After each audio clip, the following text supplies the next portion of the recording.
বাবা গো, যা ঠান্ডা পড়েছে, তাই ভাবলাম গায়ে সোয়েটার টুপি জড়িয়ে চলে যাই শীতের সুন্দর সুন্দর সবজি বাজার করতে। তাই চলে গেলাম সবজি কিনতে, আর ভাবলাম একটা ভালো কিছু ট্রাই করা যাক। কি সুন্দর সুন্দর লাল হলুদ সবুজ ক্যাপসিকাম, না দেখে লোভও লাগছিল। শীতের সবজি কেনার মজাই আলাদা। আর শীতের সবজি কিনতে কেই না ভালোবাসে, আর খেতে কেই না ভালোবাসে। আমি অবশ্য সবজি খুব একটা ভালোবাসি না। তো যাই হোক, সমস্ত কিছু নিয়ে আমি বাড়িতে চলে এলাম। আর তারপর ক্যাপসিকামগুলো বার করে নিয়েছিলাম। আর কাকু এখানে একটা লাল পচা লঙ্কা দিয়ে দিয়েছিল। যাই হোক, কি আর করা যাবে, ওটা ফেলে দিলাম, কাকু তার বুঝে দেয়নি। আর এখানে পনিরটা নিয়ে এসেছিলাম। এই পনির আমাকে না পনিরওয়ালাই মানে দোকানদারই বলেছিল যে পনিরটা ফুল ক্রিম। তো আমি একটা জায়গায় দেখেছিলাম পনির কেটে ঠান্ডা জলে ভিজিয়ে রাখে। তো আমি কি করেছিলাম, পনিরগুলো কেটে কেটে একটু ঠান্ডা জলে ভিজিয়ে রেখেছিলাম। তো জলটা এখানে একটু কম হয়ে গেছিলো বলে আমি আবার গিয়ে কী করলাম, একটুখানি বেশি করে জলটা নিয়ে আমি পনিরটা একটু ভিজিয়ে রাখলাম। তারপর যাই হোক, সমস্ত কিছু করে একটু জায়গাটা একটু একটু একটু করে পরিষ্কার করে নিয়ে আমি আবার কাজ শুরু করলাম। তারপর ক্যাপসিকামগুলো বার করে নিলাম। তারপর এখানে এই চপ বোর্ডে আমি কি করলাম, তোমার সবজিগুলো কেটে নিচ্ছি। কারণ এই বোর্ডগুলোতে না সবজি কাটতে ভীষণ সুবিধা হয়। তোমরাও নিশ্চয়ই ট্রাই করো, মানে তোমরাও কাজ করো। আমি এইগুলোর মধ্যে সবজি কাটি। তো যাই হোক, এখানে লাল হলুদ ক্যাপসিকাম সমস্ত কিছু আমি কেটে নিলাম। আজ মানে আমি পিস পিস করে কেটে নিলাম। আর না আমি আমি জানো কি তৈরি করছিলাম, আমি তৈরি করছিলাম পনির কাবাব। পনির কাবাবটা আমি ফার্স্ট টাইম ট্রাই করছি। আমি মানে প্রচুর রেসিপি দেখেছি, দোকানেও খেয়েছি, বাট ঘরে কখনো ট্রাই করিনি। তারপর এখানে পেঁয়াজও কেটে নিলাম। পেঁয়াজ কাটতে যাই বলে ভীষণ কষ্ট হয়, কিন্তু পেঁয়াজ খেতেও ভালো লাগে। চোখ থেকে জল বেরিয়ে যাচ্ছিলো। তো পেঁয়াজগুলো আমি এরকম চৌকো চৌকো করে কেটে নিচ্ছিলাম। আর মা পাশ থেকে বলছিল, কী যে করবি তুই, কী যে বানাবি ভগবান জানে, কী সব করছিলাম। না না, দাঁড়াও না, ভালোই করবো। তো যাই হোক, তো একটা দইয়ের প্যাকেট কিনে এনেছিলাম। আর তোমার কি বলবো, প্যাকেটওয়ালা দইগুলোতে না খুব জল থাকে, বিশেষ করে আমুলের প্যাকেটে।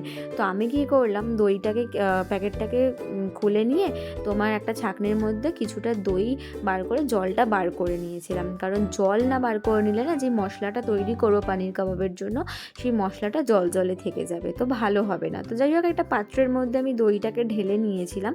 দইটাকে ঢেলে ওর মধ্যে তোমার ধনে গুঁড়ো, তারপরে জিরে গুঁড়ো, লঙ্কার গুঁড়ো, কাশ্মীরি লঙ্কা, মানে একটা কালারিং লঙ্কা আর একটা ঝাল লঙ্কার গুঁড়ো, সমস্ত কিছু মিশিয়ে নিয়ে ওর মধ্যে একটু হলুদ গুঁড়ো দিয়েছিলাম, আদা রসুনের পেস্ট দিয়েছিলাম, তারপরে একটু কাসুরি মেথি দিয়েছিলাম। দেখো এখানে আমি কী বলবো, আদা রসুনের পেস্টের প্যাকেটই খুলছে না। যাই হোক, চাট মশলা দিয়েছিলাম। এবার আমি কাসুরি মেথিও দিয়েছি। কাসুরি মেথিটা একটু এইসবে দিলে না একটু ফ্লেভারটা অন্যরকম হয়, আর খেতেও ভীষণ ভালো লাগে। আর এই মশলাটা না তোমরা সমস্ত মানে যাই বলো, ডিমের কারি বলো, চিকেন কারি বলো, তোমরা এই মশলাটা কিন্তু ইউজ করতে পারো। আর এটা কাবাবের জন্য বানানো হয় এই মশলাটা। যাই হোক, আমিও দেখে দেখে শিখে শিখে একটু ট্রাই করছিলাম। আর মশলাটা দেখো বেশ দেখতে ইয়াম্মিও হয়েছে। যাই হোক, কাজ করতে করতে জল তেষ্টা পেয়ে গেছিলো। আমি আবার একটু রান্নাঘরটা পরিষ্কার করে নিলাম। তারপর জায়গা গুছিয়ে রেখে দিয়েছিলাম। পুরো ক্যাপসিকাম লাগেনি, অল্প অল্প করে, কারণ ক্যাপসিকামগুলো বেশ বড়ই ছিল। তারপর জানো, আমার একটা ভুল হয়েছে, তোমাদের আগেই বলেছিলাম হয়তো, যে পনিরটা না ফুল ক্রিম, যার জন্য কাটতে গিয়ে না খুব প্রবলেম হচ্ছে। আমার পনিরটা জলে ভেজানো ঠিক হয়নি। তো যাই হোক, প্রথম ট্রাই করছি, একটু ভুল ত্রুটি হতেই পারে। তো তোমরা কীরকমভাবে পনির কাবাব বানাও আমাকে একটু কিন্তু জানিও। তো পনিরগুলো চৌকো চৌকো করে কেটে আমি সমস্ত জিনিসগুলো, বাকি ক্যাপসিকামগুলো, পেঁয়াজগুলো আমি একটু মশলার সাথে মিশিয়ে নিচ্ছিলাম, যাতে মশলাগুলো ভালো করে ওর মধ্যে মিশে যায়। তো যাই হোক, মশলাটা আমার মনে হয় একটু কম হয়ে গিয়েছিল। জানি না কতটা হয়েছে, আমি আন্দাজ বুঝতে পারিনি। তো সমস্ত কিছু মিশিয়ে নিয়ে আমি কিছুক্ষণ রেখে দিয়েছিলাম।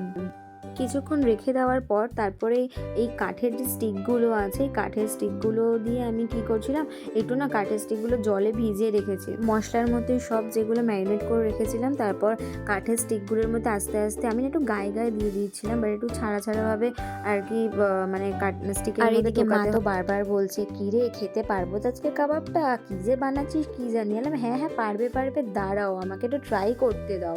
তো যাই আমি ক্যামেরার সামনে দেখাচ্ছিলাম যে দেখো দেখো আমি পেরেছি করতে, দেখেছো, দেখো আমি সেটাই করছিলাম। যাই একটু মজাও করছিলাম। তারপর তারপর সমস্ত কিছু হয়ে যাওয়ার পর আমি ইন্ডাকশানে তাওয়াটা বসিয়ে দিলাম একটু গরম করার জন্য, তাওয়াটা যাতে ভালো করে গরম হয়ে যায়। তারপর জায়গাটা আবার একটু পরিষ্কার করে নিয়েছিলাম, তারপর ওর মধ্যে একটু তেল ঢেলে দিলাম। আমি ভেবেছিলাম যে এগুলো ফ্রাই করব। তা আমি কি করছিলাম, এগুলো ফ্রাই করছিলাম একটা দুটো করে। ও মা, দেখি সব পানিরগুলো লেগে লেগে যাচ্ছিলো। তারপরে আমি আবার গ্যাসে ট্রান্সফার করলাম। সেই গ্যাসে ট্রান্সফার করে দেখি সব কাঠিগুলো ভেঙে যাচ্ছে। আমার তো মনটাই খারাপ হয়ে গেছিলো যে এগুলো আমার সাথে কী হচ্ছে, এগুলো ফার্স্ট টাইম। মা আবার দেখি গ্যাস কমাতে চলে এসেছে, যে গ্যাস বাড়িয়ে দিলে তখন পুড়েই যাবে। দেখো সব কাঠিগুলো ভেঙে যাচ্ছে। তারপর যাই হোক, মা আবার গিয়ে লোহার শিকগুলো নিয়ে আসলো, মানে কাঠের স্টিকগুলো থেকে ট্রান্সফার করে লোহার শিকে ট্রান্সফার করলো। তারপর ওগুলো স্মোকি করলাম, স্মোকি ফ্লেভারে এনে যথারীতি প্রচুর যুদ্ধ করে একদম পনির কাবাব রেডি হয়ে গেছিলো। যাই বলো না কেন, খেতে কিন্তু হেভি হয়েছিল আর হেভি টেস্টিও হয়েছিল। দেখে তোমরা ইয়াম্মি ইয়াম্মি দেখে মনে হচ্ছে বলো। আবার এরকম কোনো নেক্সট কোনো জিনিস নিয়ে আসবো তোমাদের সাথে, এরকম যুদ্ধ করতে করতে আমি প্রত্যেকটা জিনিস বানাবো, বাট আমাকে পারতেই হবে। বাট যাই হোক, খেতে কিন্তু সবাই বলেছে ভালো হয়েছে আর আমিও বলছি ভালো হয়েছে। চলো।